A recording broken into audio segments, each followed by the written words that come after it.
সুযোগ এসেছে আবার ঘরে বসে স্বপ্নের আবাস খোঁজা। খুব দারুণ একটা স্লোগান নিয়ে প্রথম আলো শুরু করেছে পঞ্চম অনলাইন আবাসন মেলা, যার জন্য প্রথম আলো সাধুবাদ পেতেই পারে আসলে।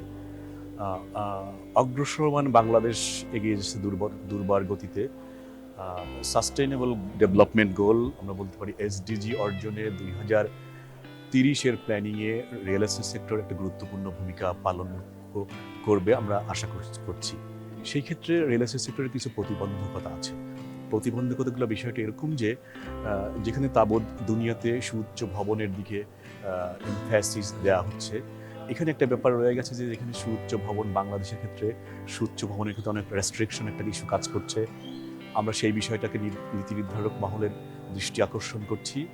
এবং সবচেয়ে মজার ইস্যু যে রিয়েল এস্টেট সেক্টর এত ভালো কাজ করার পরেও এখন একটা নন প্রোডাক্টিভ ইন্ডাস্ট্রি হিসেবে রয়ে গেছে, যেখানে সারা পৃথিবীতে রিয়েল এস্টেট সেক্টরটা ইনভেস্ট করলে রিয়েল এস্টেট সেক্টর সেখানে তাকে বিভিন্ন রকমের উৎসাহ গভর্নমেন্ট থেকে একটা সুযোগ সুবিধার জন্য অনেক হাত এগিয়ে আসে। সেই ক্ষেত্রে কিছু রিয়েল এস্টেট বান্ধব কিছু নীতিমালা হওয়া দরকার। সবচেয়ে মজার বিষয় হচ্ছে যে এই ছোট্ট নগরে 304 স্কোয়ার কিলোমিটার একটা নগরীতে 104টা কেপিআই, কাছাকাছি 104টা কেপিআই আছে। কেপিআই ব্যাপারটার কারণে আমরা বিভিন্ন জায়গায় রিয়েল এস্টেট স্থাপনার ক্ষেত্রে হাইটের একটা বাধ্যবাধকতা প্রতিবন্ধকতার মধ্যে পড়ে যায়। সেই ক্ষেত্রে এখানে কিছু কাজ করার সুযোগ আছে। আরও যেটা বিষয়টা যে ক্রেতা এবং বিক্রেতা বান্ধব যে বিষয়গুলো রয়েছে সেখানে কিছু কাজ করার জায়গা আছে, লাইক রেজিস্ট্রেশন কস্ট প্রসেসটাকে আরও কিছু কীভাবে সহজ করা যায়, কীভাবে সহনীয় করা যায়। যেখানে ল্যান্ডওনারের সাথে একটা ডেভেলপারের একটা সাইনিং হয়, সাইনিং মানির উপরে একটা ট্যাক্স আরও ভ্যাট হয় 15%, সেটাকে কীভাবে আরও সহনীয় করা যায়, এই বিষয়ে অনেক কাজ করার সুযোগ রয়েছে আসলে। হ্যাঁ, তো আমরা সর্বোপরি যারা রিয়েল এস্টেট সেক্টর নিয়ে কাজ করছে, নীতি নির্ধারক মহল, এই বিষয়গুলো নিয়ে কীভাবে কাজ করা যায় এই বিষয়ে কাজ করার বিষয়ে আমরা তাদের সদয় দৃষ্টি আকর্ষণ করছি।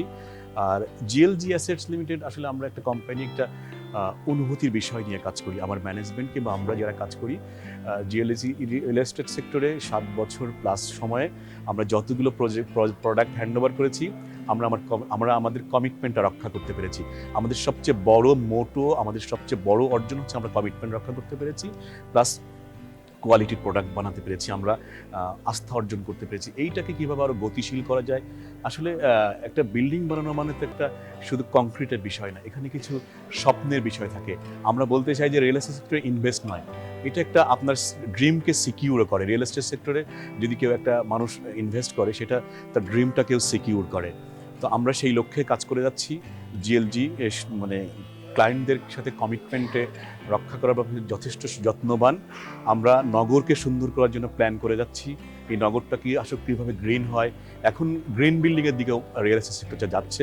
এই সেক্টর নিয়ে আরও কিছু কাজ করার সুযোগ আছে। সেই ক্ষেত্রে জিএলজি অগ্রণী ভূমিকা পালন করবে এবং কমিটেড আসলে এই সেক্টরটার গুরুত্বপূর্ণ অবদানের জন্য আরও কিছু ক্রেতা এবং আমি আবারও রিপিট করি, ক্রেতা এবং বিক্রেতা বান্ধব নীতিমালা আমরা আশা করছি নীতি নির্ধারক মহলের কাছে।